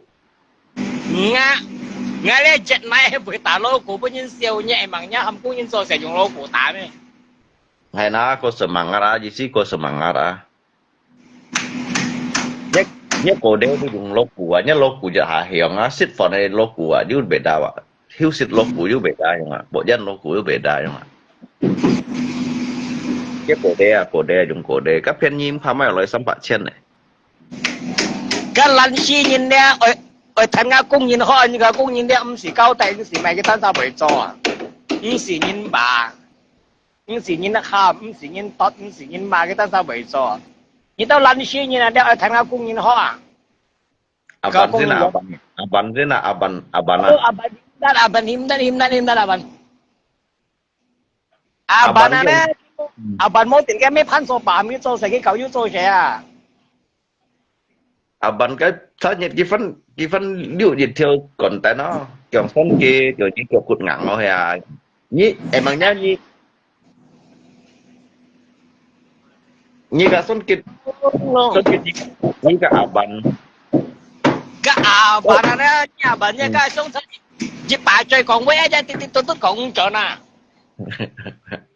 Như ta cái còn với nhau mà tôi à, ai yo chính xác ấy. Chẳng cái này các xong sao ai muốn nhỉ? Không nghe thành theo à, chúng ta ngã xem à? Mẹ cái cả nhí chú chín nhà mày không xí cái bài còn như kiểu cụt ngẳng đâu nhá hết. Cái cả chính yêu mình như thế này cái đồng sai với như cái còn mấy tôi đi chơi chọn à? Lo cái 5 tuổi phủi như thế 5 tuổi phủi à. 5 tuổi phủi à. Như còn trong cái aban cái chính yêu mình như cái xong sao nhân hàng人啲啊，講咩啊就唔盡係嗌雙手。 Tại vì cái làm sao còn với sinh sang rồi không thằng rồi chỉ xíu lợn nọ đấy喎.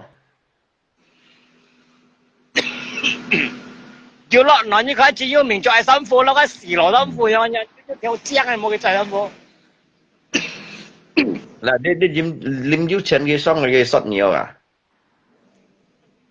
所以我嗰陣面擺出嚟，佢雙手咧面擺出嚟啱擺啲鏡啊， Cái mấy chuyên nhà ôn sạ mỏ son kiệt. 唔用班雙咧面擺出嚟，คน嘅會nhiên， Chuyên nhà sạ anh cũng cảm thấy thịt nhé. 因為面擺出嚟冇用時羅曼，咁樣擺啲鏡。 Cái mấy xì lùm nó. Ngày mấy còn như thế đó cái mày những ngầu mua kia ngày sẽ kia ngày mua lui à, mua lui chỉ thùng cùi à. Chẳng lẽ nhưng mà nhìn nga kia xử lù mắn đó nhưng mà Thái Lan quỷ đó nhưng nga kia ngày sẽ kia ngày mua lui à. Bật đi li hả nhỉ bắn đồ mà sai như một chút nó nè. Ê xe cây sầu mua lui ba cây cùi à nhìn gì nga kia. Tao sẽ như vậy Thái Lan quỷ bị chi nhìn bị chồng kia bị sạch nhìn. Như hàng nhận thế à. Như hàng ăn miệng trên này ta bữa chủ ở chỗ này cái khẩu xì này. Ở chỗ này cái kẻ lương biếng là mấy xe loại à.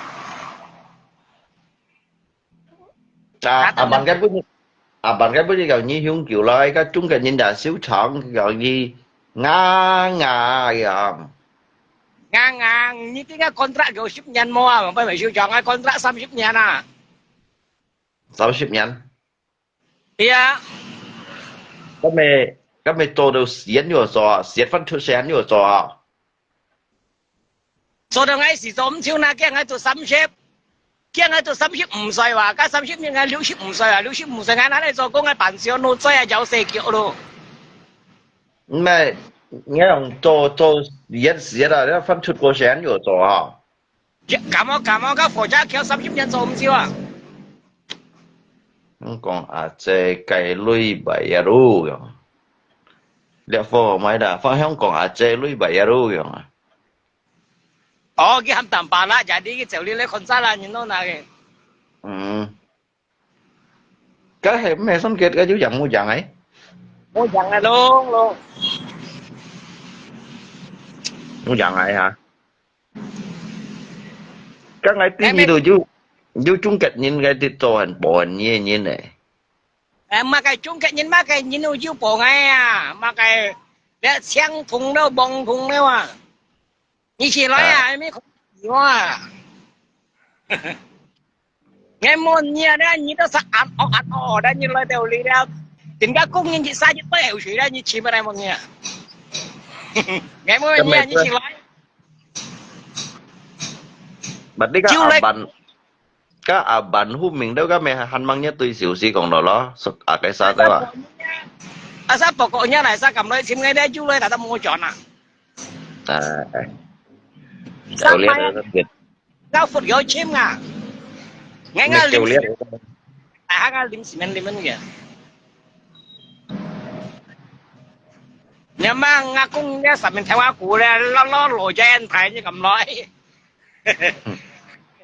咁咪講杜打咩講杜仔咩講杜打種病起砸落去款啊嚇。 anh to lô ngay mua nhé như sao thì tay hiểu chuyện gì đây con nha cái còn tay tay hiểu chuyện gì đó Kita sial seumur hidup long sampai tidak kenal dia.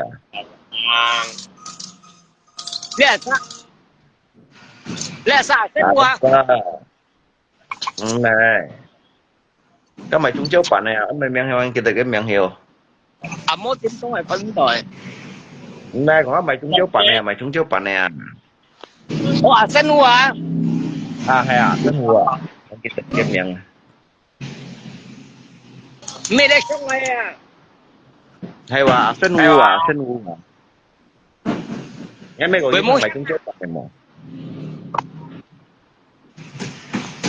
ăn chuột樣出糧中間白ăn chuột樣 mua sáng à phải rồi cái bờ sân bờ tâyว่าคนเกตบะไต2 กิโลอ่ะcái bờ sân bờ tây2 กิโลอ่ะ không mà leo đi còn sân cái tròn tỏi leo sân cái mua mày bật tay leo đây à tôi những cái thần đồ thắng chết một môi thần đó sân cái thằng nào cái sao còn nhiều không có gì tạt phân cái chẳng mua chẳng hả cái thằng còn lại hay có gì tạt phân cái chẳng mua chẳng á cái thiết tà lì cái conนี้tà lì này cái hiểu trong xe à mốt hiểu trong xe nhau nhỉ cái không có gì tạt đều bên chín kiến trời mà lại ra做不行啊 cũng không chẳng nhìn xe trong xe à mua lăn chi à bà liệu cái nổ xì chín xì nào hả chín xì nào hả cái nổ xì báo chuẩn rồi đó cái gì là cái chín cái này nè cái cái tà lì cái chiếu hiểu gì trong xe leo lẹ như nào chỗ đó mà tiếng lăn chi như này tạt như đó nhìn nhiều lăn chi như nghe leo ấy leo được cái tôi sẽ tại vì sân này còn như chàn nên hi hà ngay con nhít điện cho hà xuống quý dân ngay con là lằng xuống eo suy hả con nào hả phải eo suy eo phải đang hay chỉ cái phổ thật lên đang hay chỉ cái phổ thật lên tapi nya mah pu mau mai bun ha ni pun kin yang jit ha ke jam tu xí lo chiu eo suy ha chiu cái cá cầu à mẹ cái cá mày cầu chín này giá cầu à mẹ ở đi xí là bao nhiêu tiền cũ cái còn chỉ cá cầu chín này á cái chỉ là chỉ cá thái sa la chỉ cá hay còn sinh sấy gì样啦cái bột tí yêu咧à chỉ cá thái sa la à chỉ cá thổ thản咯样啊因為人cầu chín này cái cái theo咧cái羅斯講嘅，喂，我冇偏意咗晒，大家偏要啊，cái蘿蔔thịt mua này咧，見人業買雷就ăn nguồn à，muốn gì hắn愛mua啊，又mua又得，mua又muốn hắn muốn gì hắn愛mua à，假機啊，又mua又mua。你前面你該未想打緊，一再係呢次發藥係不人認真，一再。而家零蛋啊，後邊一啲零蛋啊，後邊啲咧幾能仲破出啦。哦，你講咩其他喺度呢白眼啊？你講啊，喺度兩沙車架偏要啊，你見係見來車架多同你講，唔是今年差唔多。放我啦！ไอ้ของงานนี่ไอ้ป่าไงไงของนี่ตั้งซาโจยินโจเลยอย่างบ้านยินไอ้บ้านยินไอ้ตั้งซาโจหัวเลยอย่างหัวบ้านยินอ่ะยินอย่างหัวทางนี้อ่ะ tapi các cái bài như cái chi là cái bài cái sư phụ xuyên xin bài tản thông hóa 冇條超ไอ้師傅冇禮錢啊交冇師傅跟你先啊 mẹ kén pha các bạn mẹ cái bài như cái sư phụ hao phạm用啊xuyên xin bài bài như vậy啊 cái師傅蝦飯冷數不咗咁啊度扣師事啊冷數扣公義啊咁冇師傅咁我講嘅啦嚇冇一咧杜基揼題啊你啊杜基揼題啊做咗啊咁冇啊咁你做老戲腰啊 tapi son kit thời liệu cái quy nhìn phu sẽ lặng xuống tận đó chúng ta nhìn nó 就真是有錢嘅人啊！啊，必須有你講，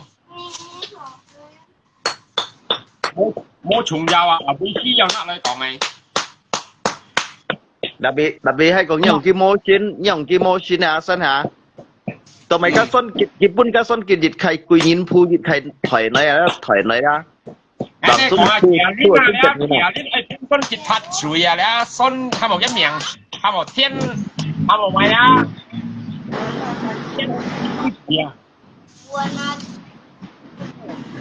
？Hay còn tầm bà lại xin à, sân tầm bà lại yêu xin môn à.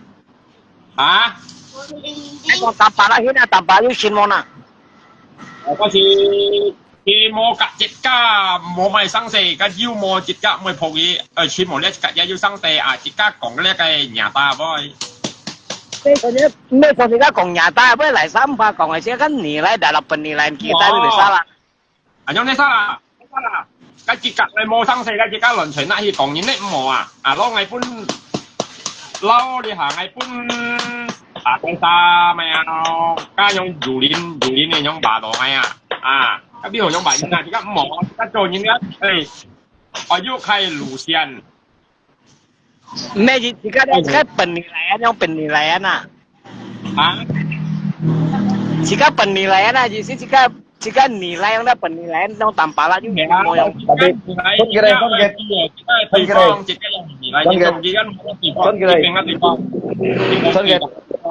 Tapi còn ai con cái video đó send đến digit hạ cho chém cái sự họ hiếu họ làm sao時間猛紅嘢冇紅啊出嚟là查對rồi Mấy coi kêu ăn đó chứ kêu ăn nha.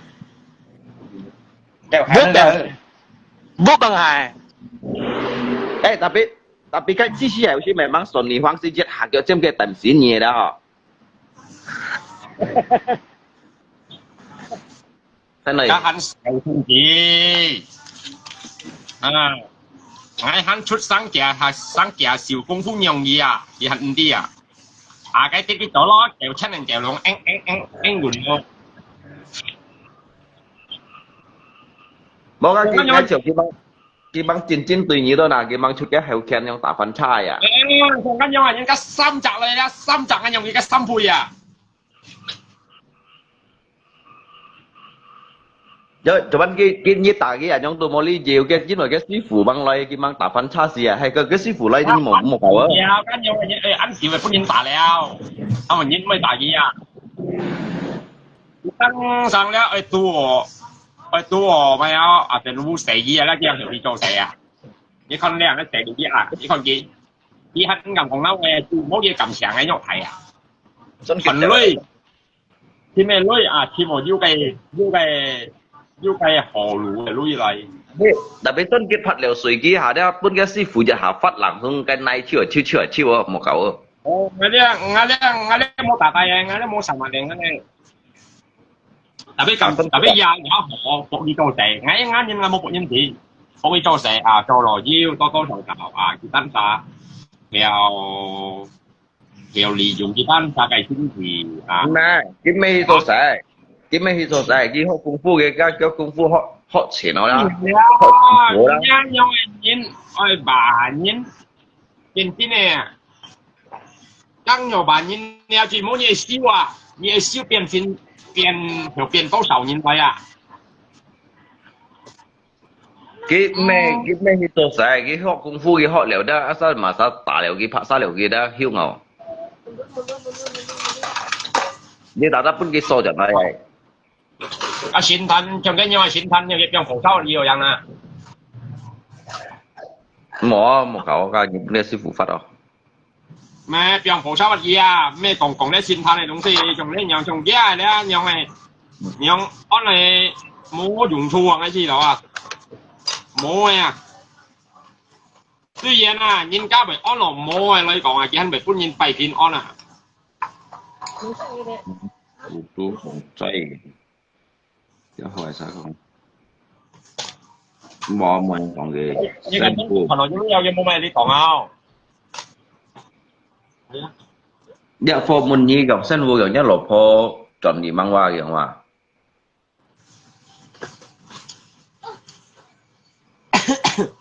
Sân ơi.你含啲你蘿蔔就二蚊，你去含啲半啲燈菜洋品嘢。Ya foi komentar oleh sinin komentar ngai thu chut lai yang hena isia. 係咪服藥？係啊，要準我冇準就好啊。Hai. Chăng mày câu co, mua chọn câu co sân mày một giang. Câu co, đây cây sòng á, mày chỉ tô co lại chỉ à. ยี่คนกลาง Afrika unsai ni kau sudah lopo jadi pak ko pak nyilang cak Tuhan jiwa. 係 Saya bunyi thủy phong gitu dong nhiều như là kau lopo aja kau pak nyilang cak. Oh Asen nggak bisa baca ya. Dan gambar pucai. Kau Santo Agung ngong nyi pucai wa pucai sen gitu ah kisah nyi pucai sen ah.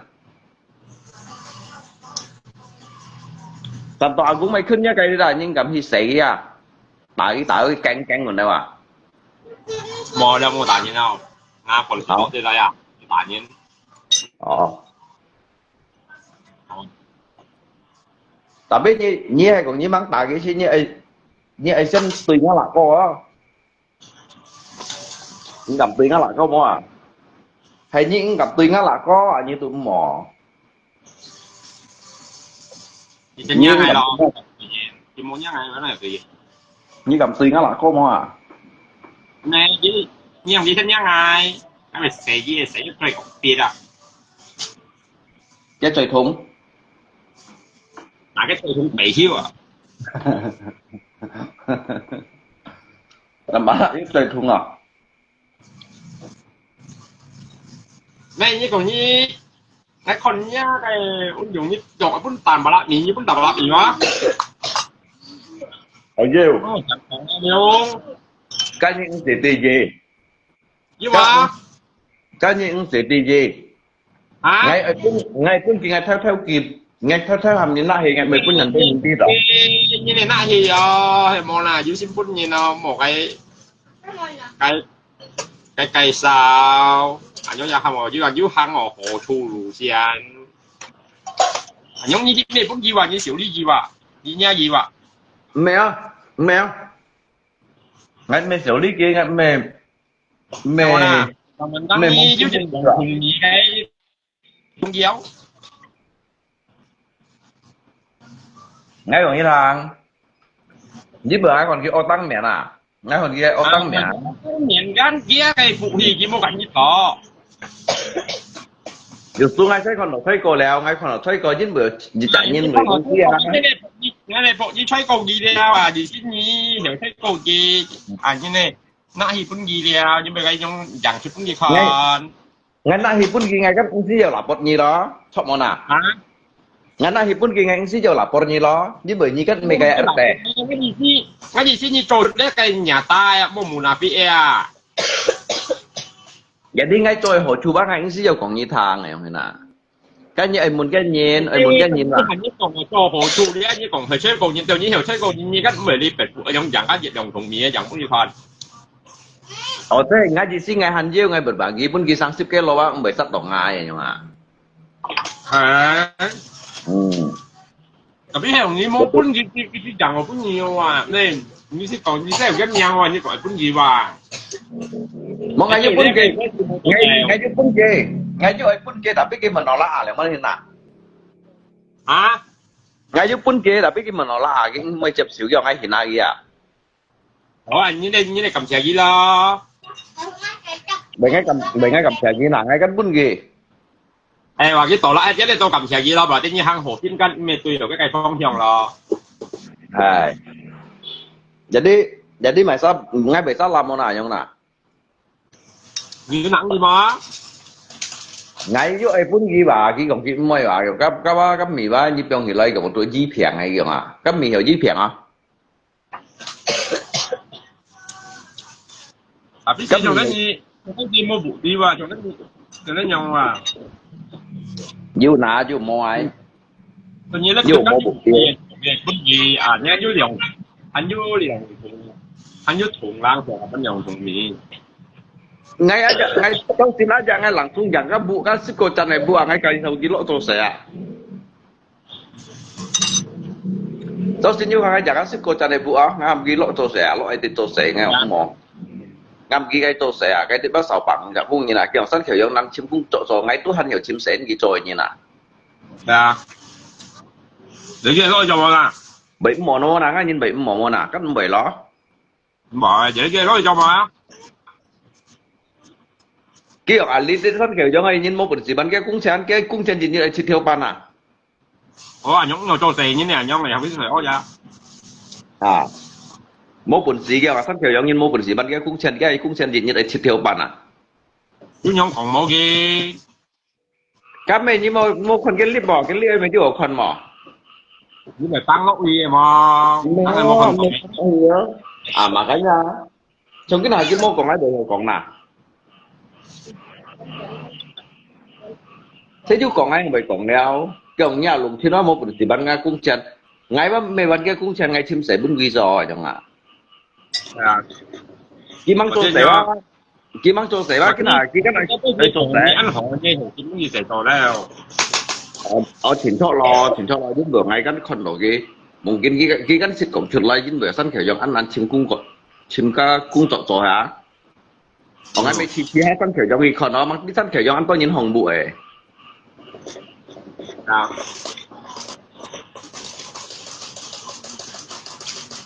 tôi à giống cái lô mì bạc tay đó để mà nào và đúng cái lô mì cái bạc tay đó kim mồi mẹ ngày mua bốn gì kim mồi à đúng rồi kim mồi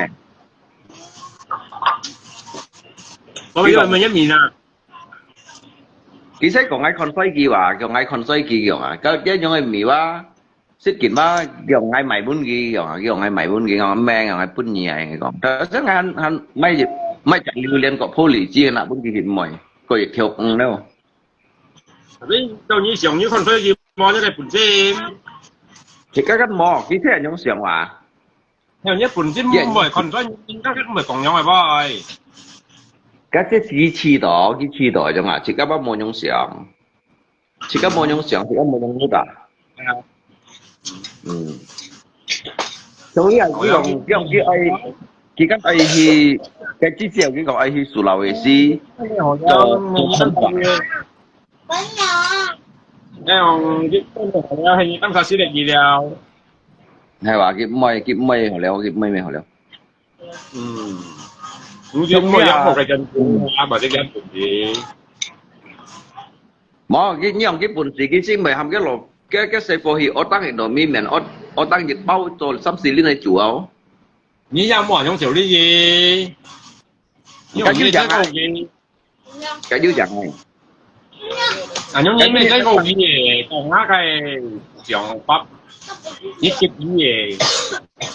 Mày kịch gì á, các mày mang như cái bữa như một phần gì lên đi thèm làm mẹ nè. 你接嘢你呀嘢冇用嘢。Mày nha kì, cái phạt đá sẵn sàng用hình. 咩咁乜嘢講先嘅話，你不能接嘅攞，你不如接嘅攞面嘅落落，一啲係接嘅攞面，啊嘅咁啊，你哋單搭先嘅資料都好啊。不能一我當Ngay phân khởi cái phân chủ mẹ à. Ngay khởi cái phân chủ mẹ anh cái hầm cái ông ní ông hi bà long kèm lòng bao mẹ nào. Jadi các sổ mô hi à nhất tiền hài cái anh xì bột thu này lo à, rồi nhân bóng. Bao cái này cái tăng xì à tập triệu gì đó. Mà đây cái tăng xì đập đi ba chỉ cả hầm trong mình sẽ nhớ hầm cái phân thôi kìa. Như thay của mình ra trong cái như kịch gì mà ta nhà cả tạ căn theo như mô nhé như mô kịch như từ như hồ tạ căn như là cô lô nghỉ như cái hàng ăn hồ xin gì tạ căn như mày xí đây. Tapi ngay chiều cái bệnh mày cái aja cái tu như là cái lượng bán hiệu ở ngắm mì cái aja bún xì phật những cái mì lượng tân pan này. Cái phật mì như này như là như còn gì tôi cái lô mì đó cái phật mì như là thế mà makanya ngay sòng hi ngay salah juga bang cái phật mì nhân phật lượng tân pan mì như này đó cái lượng bán hiệu ở cái lô mì đúng à? Masa cái tiền nó nhá cái cái lô mì 你咩意思講啊？你講我叫話講我當面啫咯，咁冇 Hay 係 là 呢 thay nhẹ cái dòng ní dòng hi bảo long ở tăng miền ở tăng liều bao giờ cái lột phục cái bốn han mang ban này còn là chân ship lượng nhân mang ban gì gặp này trong hi áo rồi chả cho chân chỉ một thu này lọ cho ngã ngà hàng hè 我嘅蝦攞用錢呀， 好， 幫死我計有咁便宜啊！好啊。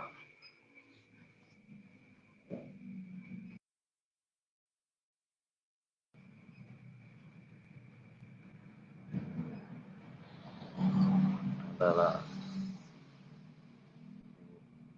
bẹt mỏ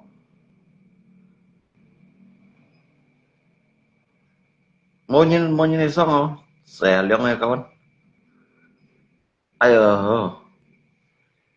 bỏ chân này bỏ thiểu chân bỏ chiều này xẻ liếng